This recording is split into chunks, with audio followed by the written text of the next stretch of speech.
Mga sinaunang kasulatan na natagpuan 200 taon pa bago nagkaroon ng pag-aalsa sa bansang Israel. At ang 4 sa pinakamatandang kasulatan na natagpuan, ito ay ang tinatawag na Codex Vaticanus at naisulat 300 to 305 AD ang pagitan. At ang pumapangalawa naman dito ay ang Codex Sinaiticus na naisulat sa pagitan ng 330 to 360 AD. At ang pumapangatlo naman dito ay ang Dead Sea Scroll na naisulat naman 408 to 318 BCE o before Christ entered. At ang pang-apat na pinakamatanda o pinakauna sa lahat ay ang Mesha Stele o ang Moabite Stone na naisulat naman 840 BCE na mas halos dubli ang tanda kumpara sa Dead Sea Scroll na naisulat 408 to 318 BCE lamang.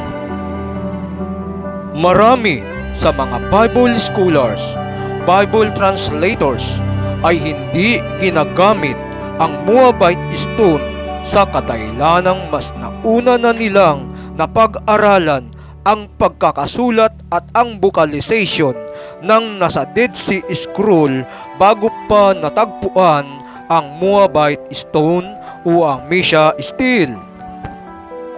Na ipakalat na at naimprintan na nila ang mga nakasulat kabilang na ang pagbibigkas at ang vocalization at ang pagdadagdag ng mga Babylonian Masoretic na ng mga vowel na salita. Ito ay ang I, U at U.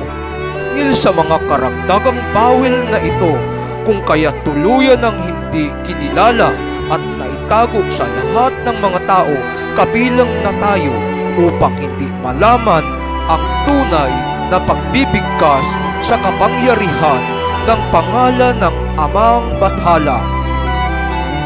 Ito ang halimbawa ng pagkakaiba sa pagkakasulat at pagbibigkas ng mga bagong wikang Hebreo o Dead Sea Scroll kumpara sa pinakamatandang Moabite Stone.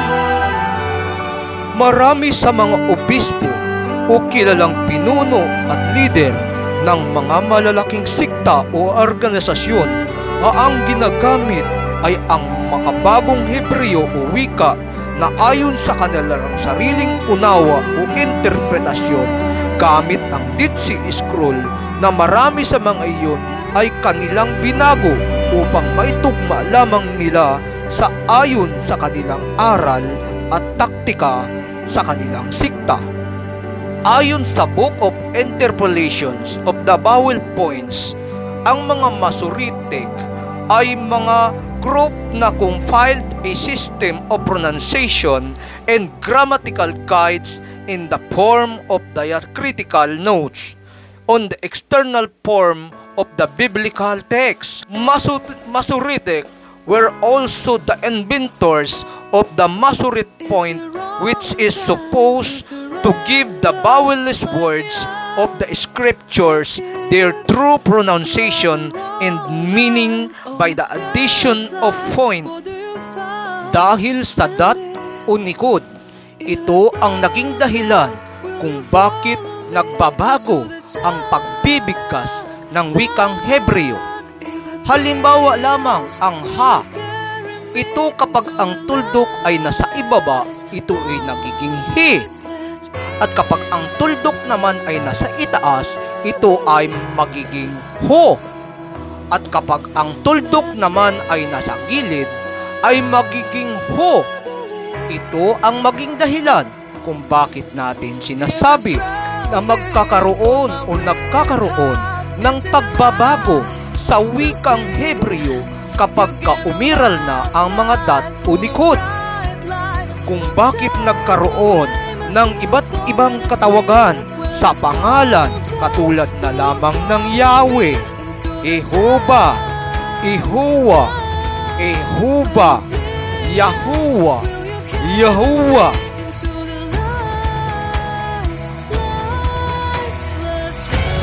Dito nagsimula ang kalituhan ng mga tao upang makatawag sila sa pangalan ng ating Amang Bathala.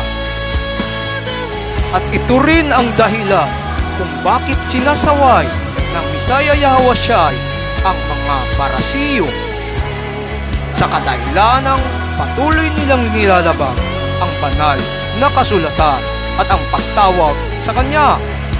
Ngunit ayon sa talata, mga awit 12, 6 hanggang 7, ang mga salita ng makapangyarihang YHWH o Yahweh ay mga dalisay na salita na gaya ng pilak na sinubok sa horno sa lupa na makapitong dinalisay. 7. Iyong iingatan sila o YHWH o Yahweh.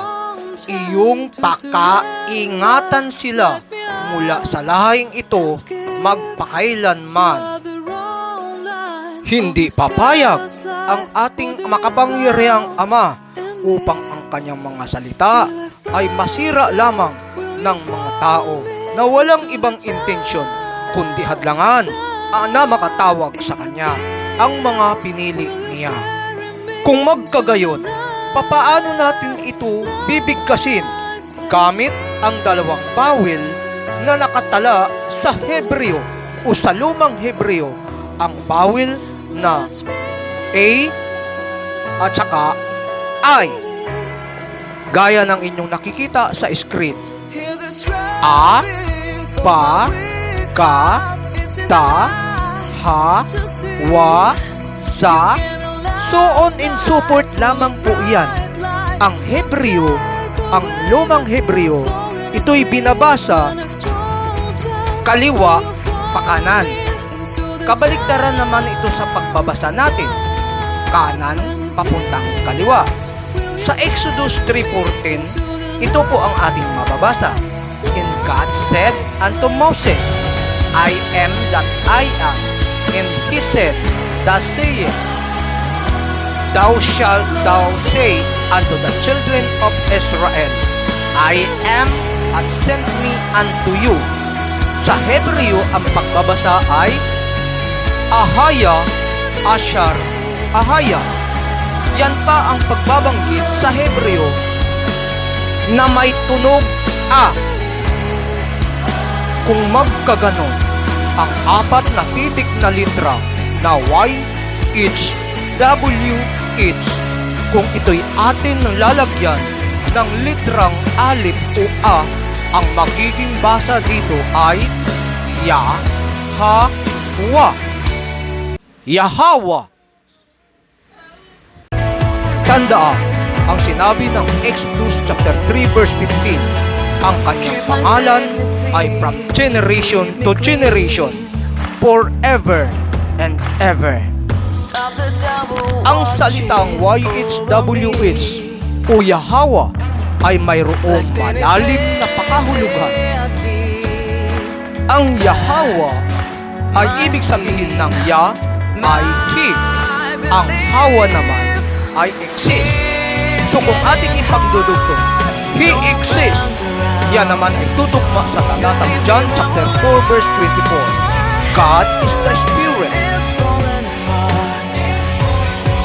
Sundan ang ikalawang pagtatalakay natin tungkol sa kapangyarihan ng pangalang Yahweh at kung ito ba ay dala-dala ng kanyang bugtong na anak na si King Misaya.